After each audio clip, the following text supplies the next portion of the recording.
tonight, we're going to take some time to answer some of the questions that you said that you'd like to have answered if you could have a conversation with a Christian therapist. So here he is. And I have to say that you all sent in some great questions, and I so appreciate your transparency and your desire to move towards greater spiritual, emotional, mental, and relational health. That is such a good thing. And it's really our help, kind of our hope in the next 20 minutes that we'll be able to provide you with some insight and perspective and help you. But to be clear, this is general input, and it's no way intended to take the place of personal one-on-one counseling, really that's tailored to your specific needs and situation. So in other words, I personally recommend a counselor for season if you recognize that as a need in your life. It's a great help at times for me to know that my uncle Scott feels the exact same way, right? For sure, Vicky. Thank you. Yeah. So since we just have a short time tonight, I want to go ahead and ask as many questions as I can. So I'd like to go ahead and dive right in. Does that sound okay with you? Absolutely. Great. Well, let's just talk a little bit about our current reality, and kind of without stating the obvious. We're kind of in a place, I know all of us are feeling that there's just a high level of anxiety because there's a lot of uncertainty in life right now. And I just would love to hear from you, just as a therapist. I know that you walk with people through these kinds of things and dealing with levels of anxiety. But what are a couple practical things that you tell your clients as they navigate anxiety, especially in this current reality? I think a couple things. One of the most basic things, and you probably heard this 100 times before, but the idea of breathing is so important, because when we're under stress, we do what's called catch breaths. We'll do, and what we're not doing is we're not exhaling carbon dioxide. And so what happens is the more we inhale like that, the more carbon dioxide we get in our bloodstream, which causes our pulse rate to rise, our hearing to become hypersensitive, our vision, our pupils dilate, we get more light in, and all of these things start to create a sensation even on top of an already anxious situation. So for the thing out through your mouth, all the way out. Breathe in through your nose. Hold that. Out through your mouth. All the way out. One more time. Breathe in through your nose. Out through your mouth. All the way out. What you're probably pretty amazed at, Vic, is how much out breath you do when we very rarely exhale as much as we really need to. How are you feeling, seriously, right this moment? How are you feeling? It makes such a difference. It really does. Yeah. Another thing that we have practically, again, at our disposal, again, this is without going to the doctor, without going to, the pharmacy, is these acupressure points. And one of them is right here on our hand, right in the fatty part. And if we were to take our thumb and apply that, and you can do that with me right now, Vic, really pressing down on that, and we're massaging this over and over again. And then we're just going to change hands. We're going to do the same thing. We're just massaging this fatty part of the top of our thumb knuckle. And you can do this anywhere. Obviously, no one knows you're doing it. You can do it with your hands down by your lap during a meeting or during a stressful time. We ran into this crazy technical problem. You know what I was doing? I was working my acupressure points. That's what I was doing. And this is just one set of them. And again, we don't have to go to the acupuncture person. We can do it right in our own home, in our own self. Yeah, I love it. Oh, go ahead. Go ahead. No, please ask. I was going to say that's one of my favorite things when I go to get my nails done. I love when she does that with my hands. Oh, okay. So yeah, that's great. Terrific. Another part I think about our anxiety is it's our tendency to try to repress our feelings. Michelle just said to pause for a second because the video froze. Okay, that's what I'm seeing too on the my texts I'm getting from folks in the audience. The video froze, but I wonder if the Michelle's mic is back open.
So you want to pick up at the hands, Vicky? Yeah, that'll probably be the easiest thing. Okay. So let's take it from the top on that. Okay. All right. Looks like we're back, y'all. Sorry about that. But I think, Uncle Scott, you were saying that one of the acupressure points is just a great way to handle stress if you're experiencing anxiety, that these are pressure points, right? Correct. That's right. And So again, just the since we're back on the visual side, this acupressure point right here, either side of our hands, just massaging this top section and working, both hands. And again, the cool thing about this is we can do it, when we're in a meeting. As I said earlier, I don't know if it came up on the earlier feed, but I was doing it while we're having these technical difficulties, trying to keep myself in a zone that was reasonable. Personally, Vicky, I think that much of our anxiety is because we're trying to press our emotions down and press our feelings down. And we're trying to do that within our own head. And that's where things get really, challenging. How many words a minute do you think? Oh, I have no idea. That's a hard question. No one's ever asked me. That's why I'm asking you on live YouTube here. Oh, great. How many words a minute do I think? Yeah. I don't know, 30? Very close. It's actually 1,200 words a minute. Good. I was close. You were there. You were in the zone. Right. You had a number. That was good. I'm close. So when we're in our own head, we know this because we can trace thought with our neurology these days. So, but we're thinking around 1,200 words a minute. So we're in our own head. That's why you can have an argument with someone, win the argument, and they don't even know you're even thinking about them, and they're standing a foot away from you, because you're thinking so fast. So what does that have to do with our anxiety? One of the things we want to try to do is slow that way down. And one of the ways to slow it down, believe it or not, is what we're doing right here is talking. Because we talk around 1,200 words a minute. 120 words a minute from 1,200 words a minute in thought. So we've slowed that down by 90%. And that's why sometimes when you talk things out with a friend or a counselor, things start to make a lot more sense. But even more than that is if we journal or write things out. Yeah. Journaling makes an exacting person because we journal around 50 words a minute. Oh, that's really good. So you bring it down from 1,200 words a minute down to about 50, 55. You've slowed your rate of thought down by about 94%, 95%. And therefore, again, you're dealing with your feelings and your emotions. It's not just simply a runaway on you. That's fantastic. Okay. That's fantastic. Thank you so much for that. That's so good. Yeah. So the real encouragement is to really begin to verbalize either audibly or in a journal, because it really does slow you down. That's good. That's good. And it gives you that opportunity for expression that you need, because that's what I think a lot of anxiety is. It's our suppression of our feelings. And so we start dealing with them, then they don't master us. They simply serve us. Mm-hmm. Okay. Yeah, that's great. That's really good. Well, just alongside that is really the issue of our grief. And, everyone is experiencing loss in some way right now. There's lost opportunities. There's, loss of time with friends and family. There's missed graduations. And the worst is, students have lost people that they love. Mm-hmm. People have lost people that they love. And so what are some healthy ways that we can navigate grief? I know that this is an area of expertise for you. So what are a couple of suggestions that you might have for how we can navigate grief? We look at grief, grief tends to do a couple things. Number one, it comes in waves. It's not a one-time thing. Yeah. And oftentimes it's one or two or three of those waves in a row. And the other thing we know about grief is it's highly unpredictable. It won't play by rules. It's just it can be a pretty tough deal to contend with. So some of the things that I help people try to think about is how to structure, and this is going to sound a little peculiar, but structure their grief time, giving themselves time, whether depending on the level of loss and depending on what's in front of them, but giving themselves time where they're going to have maybe some crying time, maybe some writing time, drawing time, and sometimes I tell my people that I'm working with, let's pick a time, and they'll say, like, I have 8 o'clock at night. I go, okay, every 8 o'clock at night, you're going to deal with this for 20 minutes. And at the end of 20 minutes, you set a timer. That 20 minutes is up. You stop grieving over that matter because you're going to do it again tomorrow and the next day and the next day and the next day.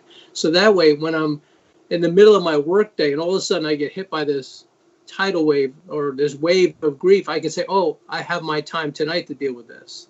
So I have a way to contend with it and to keep it under control. And again, life's not all about control, but when it comes to grief, we really want to manage it rather than letting it master us. Again, back to that same word. I think if you were to personify grief, I think one of grief's primary goals is isolation. I think if you want to make it a person, it wants to keep us in isolation, keep us disconnected. And, that's different than, this social distancing and sheltering in place. It's a place of darkness that, grief would really love for us to abide under. And, even the psalmist writes in the 23rd Psalm, though I walk through the valley of the shadow of death, I'll fear no evil. It doesn't say, though I live there. It's a place of passing through.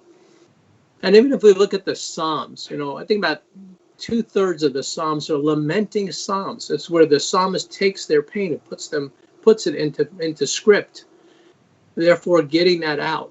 So God's not afraid of our grief. He's not put off by our hurt or our displeasure with what's going on. Some people write their own laments pertaining to loss of graduation ceremony or loss of a loved one or, loss of job or loss of income or loss of whatever.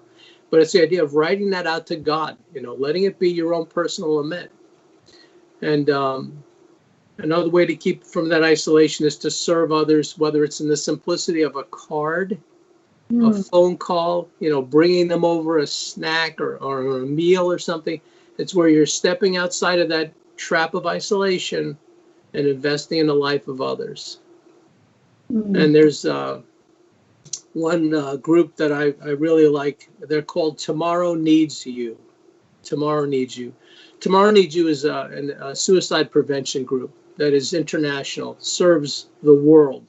And if you're in a place where this grief has become too much for you and you're not able to get to a counselor through telehealth or something, and you need to talk to somebody right now, you could go to Tomorrow Needs You, and that would be a real great asset.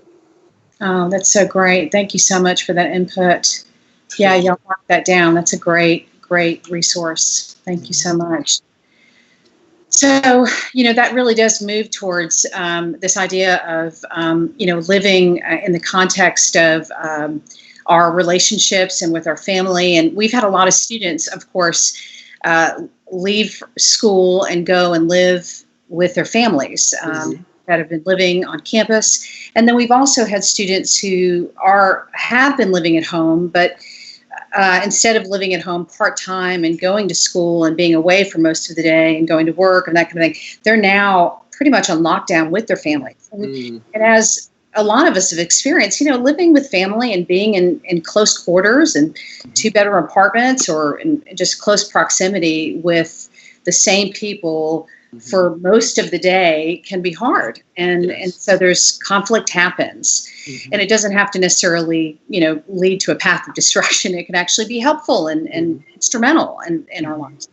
But I guess one question that might be helpful for students and those of y'all that are listening to maybe hear about is how do we have boundaries, or how do we have boundaries in our relationships where we're able to, particularly with students, they're able to accomplish the things they need to be accomplishing, like getting their work done and, studying for a test or being able to participate online for class, and at the same time really love their family well. Because I know that a lot of our students, they want to be able to do that, but it's hard to kind of navigate doing those things well.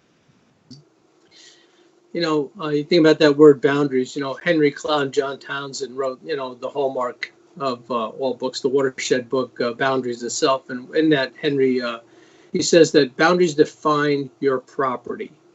And you kind of think about boundaries like, your property line. It's who are you, and where do you begin and where do you end? And it's kind of like, you have skin as a boundary. It's kind of a barrier against you and the world around you, whatever. So it's kind of another way to think about, who you are. And so when you think about a boundary, one of the things that, would be worthwhile considering is, what can I control? What I can control for the most part is really about my attitude toward the situation, because I can't control, anything else. That's just not an option for me.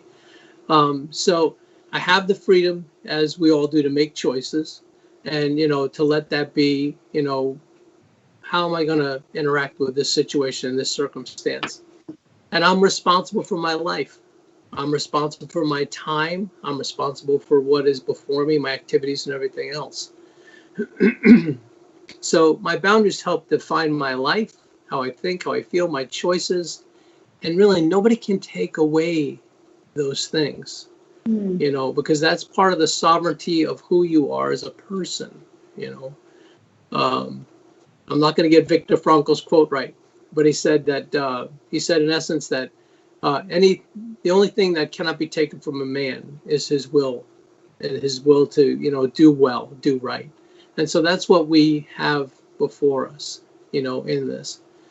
And boundaries, of course, are not just walls. They also have doors. So we let things and people in, and we keep other things out depending on the time, depending on the circumstance, that we're contending with. But another thing also to remember is that if you look at the grand scheme of time you spend, I'm going to use this word like this, in conflict with your family, that might be 20 minutes, but the other 5 to 7 hours were not. So don't get trapped in that 20-minute little box and say, that is my relationship. That's good. Additionally, your family is your training ground for your marriage. As you go with your family, it's how you're going to go with your marriage. And so utilize the training ground of the situation. And yeah, right now we're all in a bunch of hot boxes. We're all in a hibernation mode here. We're in the hot box of, what's the proper word there? I forget. Where germination is. Everything's being exposed in us. And this is a great opportunity for us to die to ourselves and selfishness and grow in grace and kindness and loving and understanding toward each other, to try to get in that other person's, skin, as it were, to try to, get alongside them rather than to see them in the adversarial role. Yeah, that's great feedback, great perspective. You mentioned that this is great training ground for marriage, and for students that are listening, I know that a lot of students are thinking, I do want to get married one day. And one of the questions that one of the young men from City College sent to me via text is related to dating.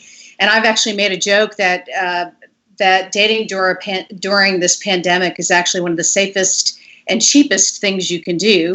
So it's actually a pretty good idea if you want to start dating at this point, if you haven't already begun doing so. But the question that he asked was, how do you know when it's the right time to pursue a relationship with someone, or how do you know that this is the right person that God wants me to date?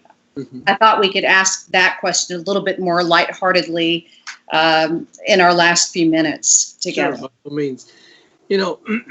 The timing, I think, is really important as far as how are you as a person? How are you comfortable in your own skin? How are you doing as far as your other relationships go? With your family, with your friends. Are you self-sufficient in that? Are you competent in your own self to just be yourself? Are you okay when you're alone?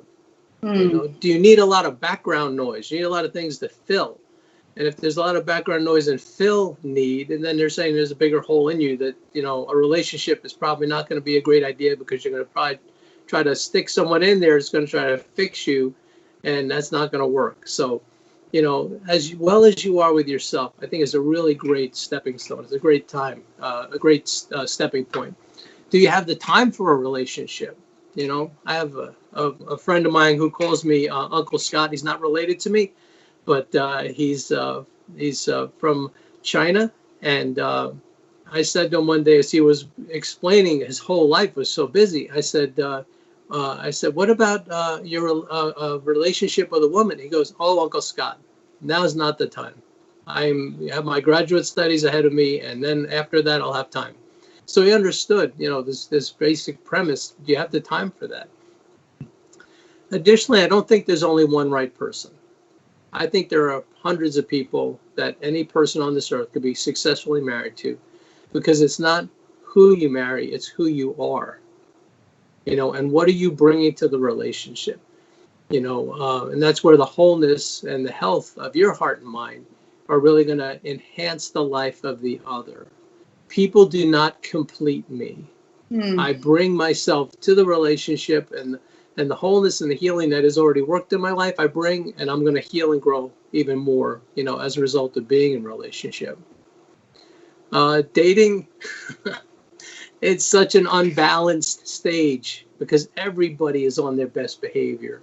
And infatuation, research says infatuation can last from 2 weeks to 2 years. I've heard that.